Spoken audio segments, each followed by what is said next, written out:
आपने कुंभ मेले पर एक किताब क्यों लिखी है? मैंने अनुभव किया कुंभ मेले, फिर क्या? मुझे लगा, मैं गया वहाँ, देखा क्या होता है। तो मैं 13 में गया था जब प्रयाग में हुआ था। जो अभी जो कुंभ हुआ था 19 में, वो तो अर्ध कुंभ था, जिसको कुंभ बना दिया इन लोगों ने चुनाव जीतने के लिए, पर वो था अर्ध कुंभ।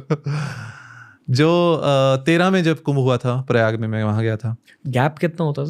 12 वर्ष का होता है। 12 वर्ष का क्यों होता है? 2025 में होगा। हाँ 25 में होगा। कुछ एस्ट्रोनॉमी रिलेटेड हाँ। होगा। गुरु, क्या क्या होता है? बृहस्पति, जुपिटर। ओके। जुपिटर का जो सूर्य के जो रेवोल्यूशन पीरियड है वो लगभग 12 वर्ष है। मैंने इसमें गणना भी बताई है क्यों 12 वर्ष में कुंभ आता है। क्योंकि कुंभ तब होता है जब मुख्यतः सूर्य और बृहस्पति, सन और जुपिटर की राशि देखते हैं, तब कुंभ मेला जब एक ही राशि में हो, किसी विशिष्ट राशि में, तब कुंभ का आयोजन होता है। 12 साल में एक बार होता है। 12 वर्ष में जुपिटर एक सूर्य का चक्कर लगाता है। 11.89 है जहां तक मुझे ध्यान है, इसमें लिखा है, मैंने गणना की है।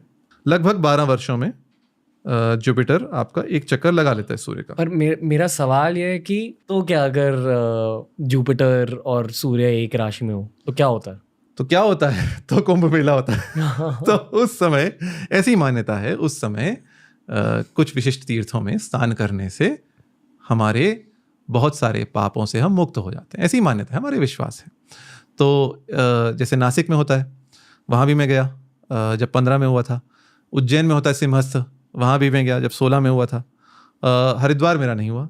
तो मैंने 3 कुंभ मेलों का पहले अनुभव लिया, और अनुभव में मुझे ऐसा लगा ये तो पूरा भारत है यहाँ पे, और यहाँ पे कैसे कैसे लोग जो किसी को जानते नहीं, इतने सारे लोग, जो लार्जेस्ट गैदरिंग ऑन अर्थ है कुंभ मेला। करोड़ों लोग एक स्थान पर आकर वहाँ रुक रहे हैं, वहाँ कल्पवासी हैं, वहाँ कुछ नहीं है। जैसे प्रयाग में आपने देखा होगा, प्रयागराज में जो संगम क्षेत्र है वहाँ आसपास तो बालू ही बालू है, और जब सावन के दिन होते हैं तब नदी बढ़ जाती है, नहीं तो बालू ही रहती है। जब कुंभ होता है तो वहां कुछ नहीं होता। उसके पहले कैसे एक पूरी नगरी बन जाती है, कुंभ नगरी, and it is all temporary infrastructure, जिसमें करोड़ों लोग आकर स्नान करते हैं, उनको भोजन मिलता है, कोई लूट रहा है, कोई लुटा रहा है, कोई व्यक्ति वहां भूखा नहीं जाता। करोड़ों लोग आ रहे हैं, कोई ना कोई खिला रहा है, किसी दिन कोई स्पॉन्सर कर रहा है, कोई स्पॉन्सर कर रहा है। उसका बिजनेस अमेजिंग है। उसका जो अनुभव है वो, मैं जब प्रयाग में कुंभ में गया तो जैसे हम जा रहे थे, पहुंच रहे थे, तो मैं लखनऊ से गया था गाड़ी लेके, मेरे साथ एक मित्र थे मेरे। तो हम जा रहे हैं, अब पहली बार मैं कुंभ जा रहा हूँ, मेरा कोई अनुभव नहीं था पहले। वहाँ हम मेला क्षेत्र से थोड़ा दूर थे और गाड़ी में चल रहे हैं, और वहाँ एक साधु खड़े थे, वैष्णव साधु थे। उन्होंने बस हाथ हिलाया, बिटवा हमें वहाँ छोड़ दो। कुछ मैंने सोचा नहीं, बस मैंने कहा आइए। गाड़ी का मैंने द्वार खोल दिया, वो अंदर आए, बैठे, कहाँ से आए, इधर से आए, बातें हुई, और फिर वो चले गए। बस दैट्स इट, दैट्स हाउ। लोग जानते नहीं किसी एक दूसरे को, पर इतनी सहायता करते हैं एक दूसरे की। और जब करोड़ों लोग आकर स्नान कर रहे हैं, खा रहे हैं, पूजा पाठ कर रहे हैं, इतने संप्रदाय हैं। आप मुझे सिख लोगों के कितने नए संप्रदाय मिले यहाँ पर। नागा साधु हैं, वैष्णव साधु हैं, तमिलनाडु के लोग आ रहे हैं, कहाँ से, नेपाल से इतने लोग आ रहे हैं, दूर दूर गांव से आ रहे हैं, लोग चल कर आ रहे हैं अपने अपने गांव से। और कैसे there is no central management. ऐसे तो मेला प्रबंधन है, पर इतने सारे लोग एक साथ आकर शांति से स्नान कर कर, मन की तृप्ति पाकर, गंगा नदी को अथवा क्षिप्रा नदी को प्रणाम कर अपनी साधना करके जा रहे हैं। ये एक अनोखा अनुभव है, लेना चाहिए। विश्व में अकेला है, इसीलिए इस पर तो अब अमेरिका के विश्वविद्यालय भी पुस्तकें निकाल चुके हैं, हार्वर्ड यूनिवर्सिटी अथवा ये कुंभ मेला जो है विश्व में सबसे बड़ा जमावड़ा है। आप में क्या बदलता है इसके अनुभव लेने के बाद? कुछ ना कुछ तो होता ही है। कुंभ में मैंने ये सीखा कैसे मनुष्य की प्रकृति है एक दूसरे पर विश्वास करना और सहायता करना। ये यदि आपको सीखना हो तो आप कुंभ में जाइए। वहां आप जाकर कहीं भी जाकर बोलिए, किसी भी शिविर में जाकर बोलिए मुझे भोजन चाहिए, भोजन मिल जाएगा। और प्रत्येक शिविर में बिना पैसे लिए आपको भोजन मिल रहा है। हमारे इकोनॉमिक्स कहते हैं there is no free lunch. आप कुंभ मेला आइए, आपको फ्री लंच मिलेगा। मिलेगा, कोई पूछेगा नहीं आप कहाँ से आए हैं, क्या हैं, कुछ है। आपको भूख लगी है, आप खाए, आइए बैठिए खाइए। हाँ, आपको वहाँ पंक्ति में बैठना पड़ेगा, पत्तल पे खाना पड़ेगा, बट दैट्स इट। सबसे इंटरेस्टिंग कौन लगे आपको कुंभ मेले में? देखिए, कुंभ मेले में हमने क्या बना दिया अभी, नागा साधुओं को बहुत अधिक, नागा साधुओं का महत्व है, पर कुंभ मेले में सभी कुछ उनके बारे में आजकल जब भी चर्चा, कुंभ मेला, अच्छा नागा साधु देखे। नागा साधु से और बहुत कुछ है कुंभ में, बहुत कुछ है। जैसे आघोरी साधु हैं, पर वैष्णव हैं बहुत सारे। हमारे अनेक सन्यासी आते हैं जी। भारत के प्रत्येक, मुझे लगता है प्रत्येक गांव से कोई ना कोई आता ही होगा, प्रत्येक राज्य से लोग आते हैं। पर सर, नागा साधु और आघोरी के बारे में बताइए। मैंने इस क्षेत्र में मेरा अनुभव नहीं है। बात करी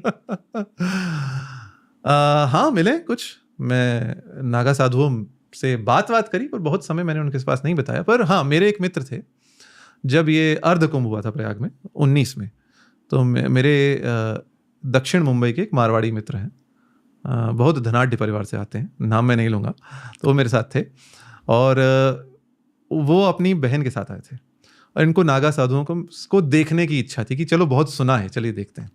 तो ये लोग जब गए थे तो एक क्षेत्र है वहाँ जहाँ ऐसे बहुत सारे क्षेत्र हैं, पर अखाड़ों के अलग अलग शिविर लगते हैं, कैंप लगते हैं।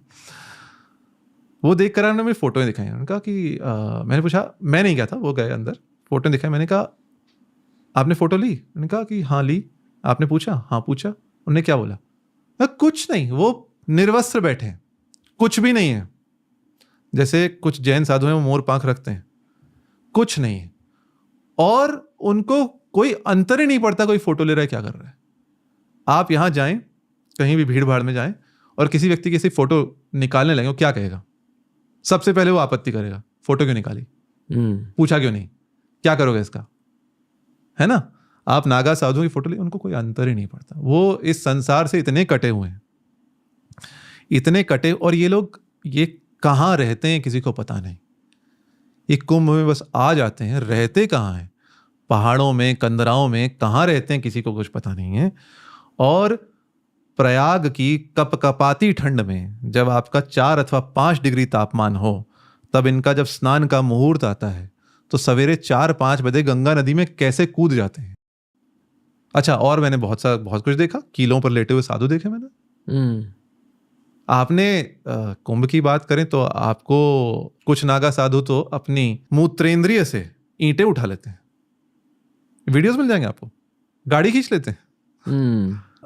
नागा साधु हैं और जो वहां योग के आसन लगाते हैं, हमें लगता है रामदेव जी बहुत अच्छे योग के आसन लगाते हैं, वहां तो कैसे कितने सारे साधु ऐसे ऐसे आसन लगाते हैं, आप ये आंखें फटी की फटी रह जाएंगी। अच्छा, फिर जब मैं उज्जैन में गया, सिंहस्थ जो कुंभ होता है, ठीक है, तो वहां इतनी गर्मी, सूरज आग बरसा रहा है, उसमें साधु लोग करते हैं जो धूनी लगाते हैं, और ये अलग अलग धूनी अर्थात जो अग्नि जलाते हैं, इसमें ये लोग जो अलग अलग प्रकार की साधना अग्नि साधना करते हैं, उसमें साधु बैठा है और जो उपले होते हैं ना, कंडे जिन्हें बोलते हैं, गोबर के उपले होते हैं, उनके ढेर लगा के आग लगाई है।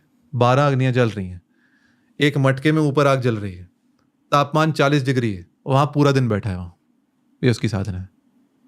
तो कुछ तो है, कुछ तो उसमें है, तितिक्षा है, कुछ तो शरीर में सहने की शक्ति है जो इतने अभ्यास के साथ बनाई है।